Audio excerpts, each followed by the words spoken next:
십자가 위의 악마라는 케냐 작가의 책을 소개해보려 합니다. 마치 일제 식민지 해방 이후 친일파와 매판자분의 엽잡 속에 식민 시절보다 더 우라통 터지는 삶을 견뎌야 했던 우리 민족의 삶을 옮겨놓은 듯한 소설입니다.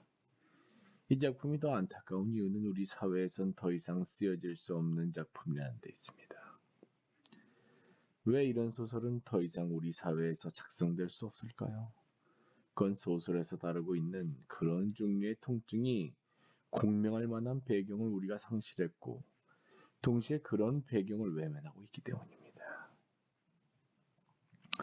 일전에 노암 촘스키는 대중과의 만남에서 한 청중의 난처한 질문을 받은 적이 있습니다.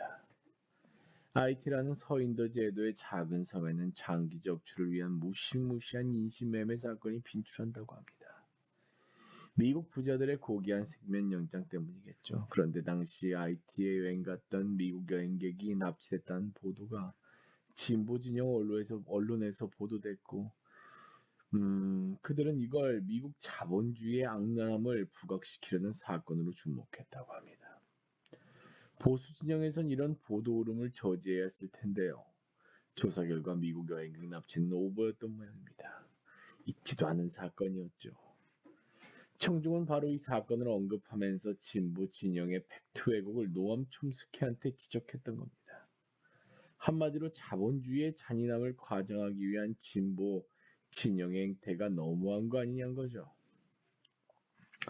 잘못된 보도임에 분명하고 진보 언론의 대요각성이 필요하기도 합니다만 이에 대한 촘스키의 대답이 걸작이었습니다.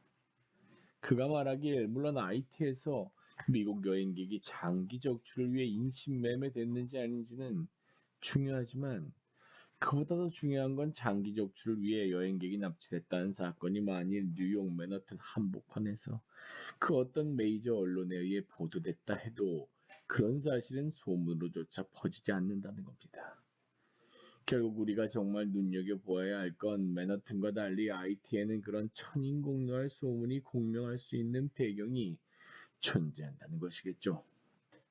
촘스키가 하고 싶었던 얘기는 약자를 위해서라면 때론 사실을 왜곡해도 좋다는 게 아니라 사실과 진실이 항상 일치하지 않는다는 겁니다.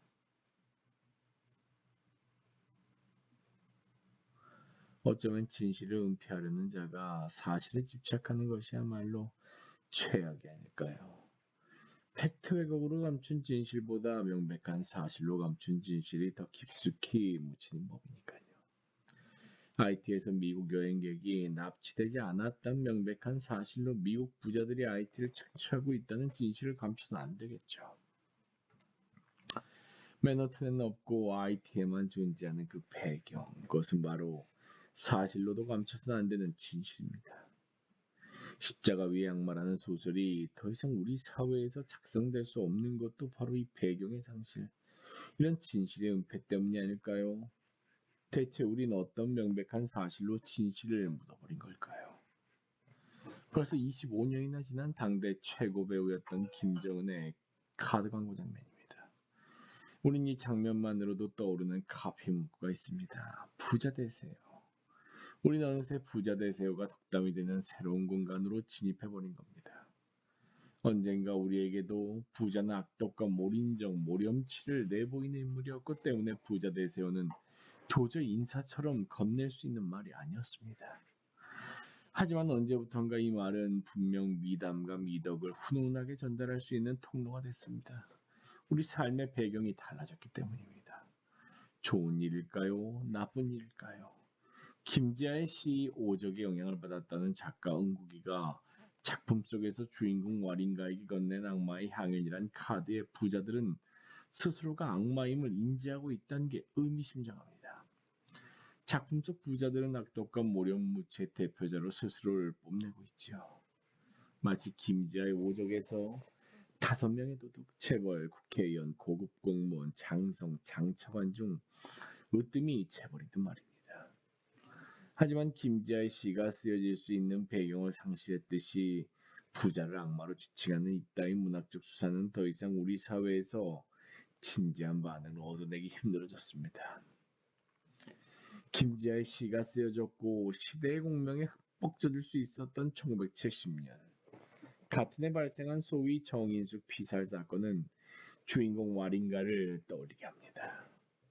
각하의 전륜하신 스태미너로 인해 강변 삼로에서는 오빠를 조심해야 한다며 개사된 나훈아의 사랑은 눈물의 씨앗을 공전에 입듯시킨 비극의 여인 정인숙.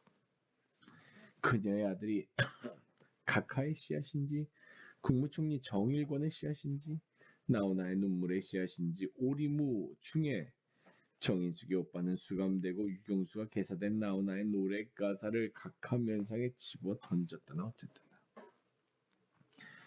이 웃지 못할 맞짱 총극의 피해자라는 점에서 정인숙은 와린가와 비슷하지만 동일한 비극에 대한 대응은 전혀 달랐습니다.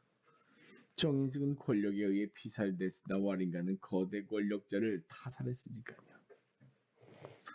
소설의 마지막 장면인 와린가가 자신의 예비 시아버지이자 자신의 아이의 이미 아빠인 매판 자분가를 타살하는 장면은 인상적인 동시에 담담합니다. 하지만 모든 폭력이 어쨌든 덮어놓고 반대하는 우리 사회의 계몽된 시민의 입장에선 꽃으로도 사랑을 때려서 안 되는 지금 이런 결말은 너무 과격해 보일지 모릅니다. 한편 이런 결말은 제국주의 이후의 제국주의인 포스트 제국주의적 자본에 속절없이 노출된 민중에게 대체 어떤 대안이 되겠느냐며 회의적으로 보일지도 모릅니다. 하지만 케냐 민중이 아닌 자본주의적 풍요의 공간에 거주하는 사람에게 이 작품의 결말이 암시하는 바는 상당합니다. 폭력 옹호냐 아니냐가 중요한 게 아니고 자본의 풍요를 누리는 우리에겐 와린가의 타살이 왜 폭력적으로 보이느냐 혹은 그런 논란의 시비거리가 되느냐가 더 본질에 가깝기 때문입니다. 역대 모든 부당한 계급적 시스템은 부유함이 빈곤과 연루되어 있었고 부유함이 빈곤을 먹고 살 수 없기 때문에 부당한 체제였던 겁니다. 자본주의가 부당하다고 비난받는 것도 바로 부와 빈이 연루되어 있기 때문입니다. 자본주의 초기에선 영국에선 국부가 국민의 빈곤과 동시에 증대한다는 이상한 장면들이 곳곳에서 포착되었습니다.